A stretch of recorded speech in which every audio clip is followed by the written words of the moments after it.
नवविवाहितेचा गळा आवळून नंतर तिला पेटवून देऊन तिचा खून केल्याप्रकरणी थोरली जाऊ गीता शंकर पाडुरे हिला बार्शी जिल्हा न्यायालयाचे अतिरिक्त जिल्हा सत्र न्यायाधीश PD सुभेदार यांनी जन्मठेपेची शिक्षा सुनावली।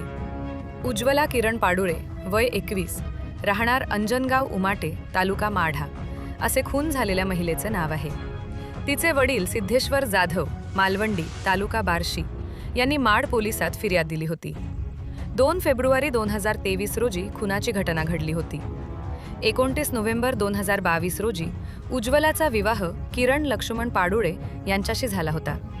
तिच्या घरी पती, दीर, सासू, सासरे, जाऊ असे राहण्यास होते।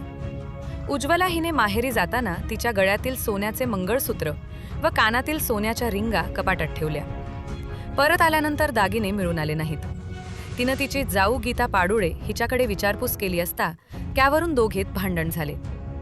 चोरीचा आळ घेतल्याबद्दल गीताच्या मनात उज्ज्वलाबाबत राग होता। 2 फेब्रुवारी 2023 रोजी घरात उज्ज्वला व गीता ह्या दोघीच होत्या। ही संधी साधत गीता हिने उज्ज्वलाचा गळा आवळून खून केला व पुरावा नष्ट करण्याच्या उद्देशाने घरातच पेटवून दिले। त्यानंतर किचनच्या दरवाजातून बाहेर येऊन घराच्या मुख्य दरवाजाला बाहेरून कुलूप लावले। घटनेच्या वेळेस शेतात काम करत होती असे दाखवण्याचा प्रयत्न केला। या खटल्यात सरकार पक्षातर्फे सरकारी वकील दिनेश देशमुख यांनी तर फिर्यादीकडून ॲडव्होकेट धनंजय माने यांनी काम पाहिले।